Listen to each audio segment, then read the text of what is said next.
Okay, we're back. Righto. I just had to share the video out. Welcome back, everybody. Welcome, Big Board. Let's see. What I wanted to do, because I'm in kind of an awkward spot here, I wanted to share what's going on, talk a little bit about the game and the rules, and tell you what we're looking at, and then share with you what's happening and see if I'm not going crazy. It's a little interesting situation. So the game is Destruction of Army Group Center. It's the reprint or redevelopment, really. It's not a reprint of the 1973, I think it was, maybe 78, game by the same title. Let me just go back to the beginning of the rules here and see if I can find the actual print date.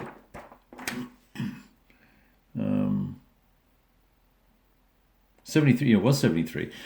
And really, the first game was not much of a game anyway. Let's not worry about what the issues were with that particular game, but it was a bit of a dog, right? The Destruction of Army Group Center, this particular title, was redeveloped by Miranda and Ty Bomber, and as you can tell, it's Ty Bomber counters, right? So the combat factor, and everybody has a movement rate of 7. So without nitpicking the system from that perspective, let's focus in on what the game is about. I think we're dealing with, 16 mile hexes, week-long turns. It's a 9-turn game. It's got 3 or 4 different scenarios in it. Basically, we're in what I would call Army Group North. This is the Riga here, Königsberg here, somewhere where to go here, Minsk, and then you've got Narva all the way up to, what is it, Narva? Yeah, it is Narva, all the way up the top there. And we kind of drift down, like I said, we drift down to Minsk here, and then we've got the marshes here. So as things were falling back, formations were falling back, AGN and AGC kind of compressed in here a little bit. And this is the discussion and exploration of the Soviet thrust to split AGC and North and isolate the two groups and kind of go from there. Now, this game is structured such that come turn 6, all Soviet units are automatically out of supply, which I guess infers that they've used up all of their momentum and their power, and that means we're going to have to start rolling for each individual unit for movement rates. I believe that's what you do when you're out of supply, and if not, you may do something else. I don't know. So it doesn't really matter. But the point is that they're out of supply, and that's going to have negative effects on combat and all that sort of fun stuff. And so I thought, well, that's kind of interesting. So as long as the Germans can kind of hang in there and mitigate the size of the breakthrough and all the rest of it, then would probably be an interesting counterattack or mitigation of the extent of the damage that occurred, because it was all pretty much over at this point in time. June 44, there's not a whole lot left in the German army that could fight effectively. So that's kind of the context of the situation and what I was thinking was probably going to happen. Now, as you can see, there really are very few black units. All the German units are black except for these little Kampf group guys, which are defending cities and can't move and have a defense factor of 1.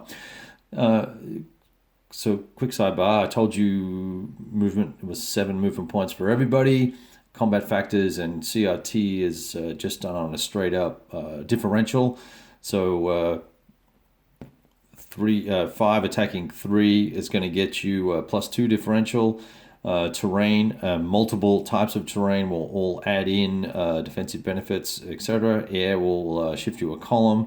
Being out of supply will shift you a column the other way. All very vanilla, standard, straightforward, simple stuff, if not simplistic stuff. No movement between zones of control when you're in these kind of fortified, there's gray and red fortified areas, but otherwise you can go Zoc to Zoc and pay an extra movement point, 1 to enter, 1 to leave type of thing. So it's going to cost you 2 movement points plus the terrain to leave one zone of control and move to another zone of control. So that's the big picture. So I set this up looking at the choices, if I'm in a fortified zone, if I don't want to retreat, I can take a step loss. I'm thinking, oh, well, I'll have to take some step losses because I don't want to retreat too quickly. But by the same token, I want to have enough forces left that I can retreat, but I don't want to get caught in all this open terrain. So it was kind of my context. As the Germans, as the Soviets, I'm thinking, man, I want to encircle as many pieces as I can. I want to kill units and reduce them, and I don't care about losses. I just want to blow the crap out of stuff.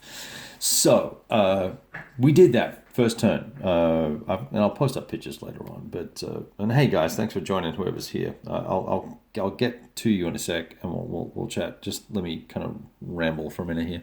So this is the end of turn 3. Here we are down in the marshes. This is some reinforcement that comes on at some point. I couldn't work out when it came on.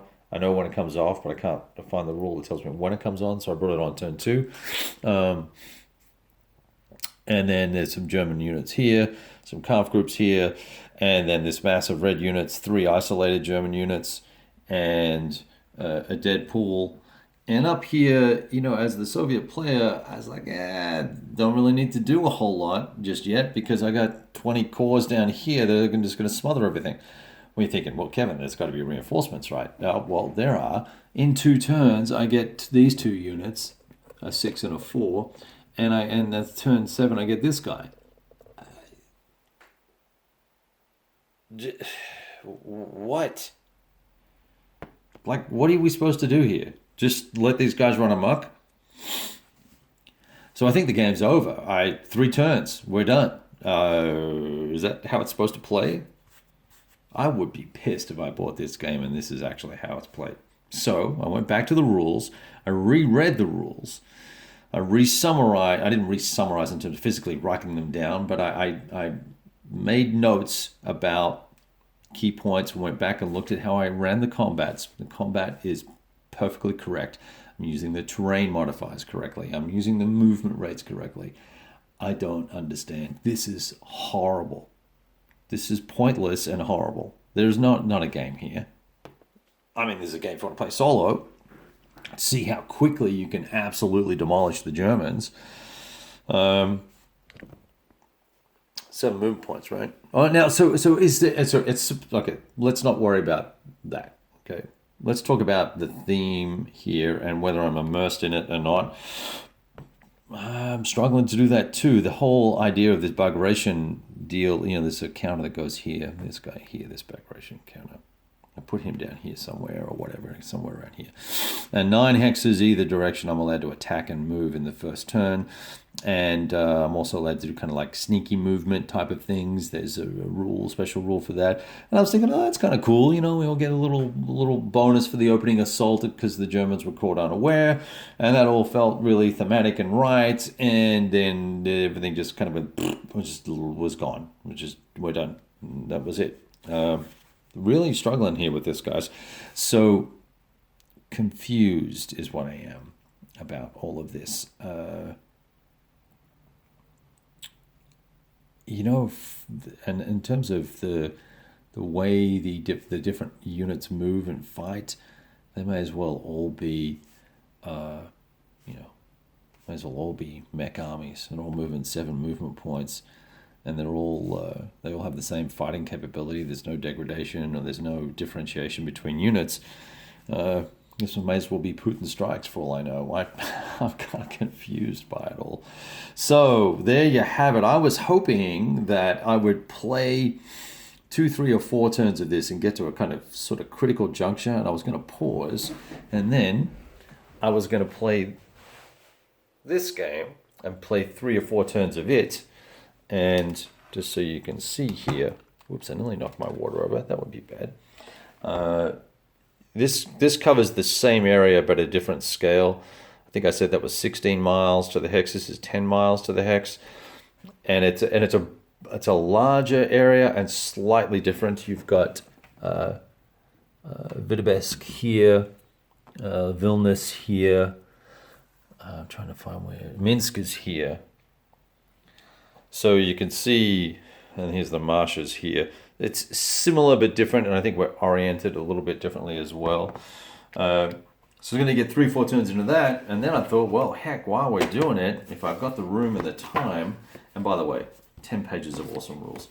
I don't know how thematic or immersive this is going to be either. I don't know whether this is going to capture all the differences of the battle or not. But I've also got this little guy that's kind of armored group north and a little bit of center, same area that we could potentially have a look at as well.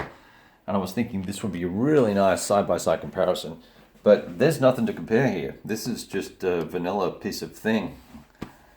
Amazing. I'm kind of like, wow. All right, that's really all I had for you. But before anyone goes, let's just say hi to everybody. Hey, gang, what's going on? I see a few people saying hello. Tony, you need to be getting ready to play, dog. We're playing in just an hour or so. Tony and I are playing Carthage together on Vassal tonight. So if you want to join in, please do so. Rest of you guys, have a great night. I am going to let you roll. Do not buy this game. Do not buy it secondhand. I will. I'm not sure that I can even give this away in good conscience to anybody, let alone try and sell it. Although I will be trying to sell it at some point, and I will be honest about it. I will refrain from commenting on it.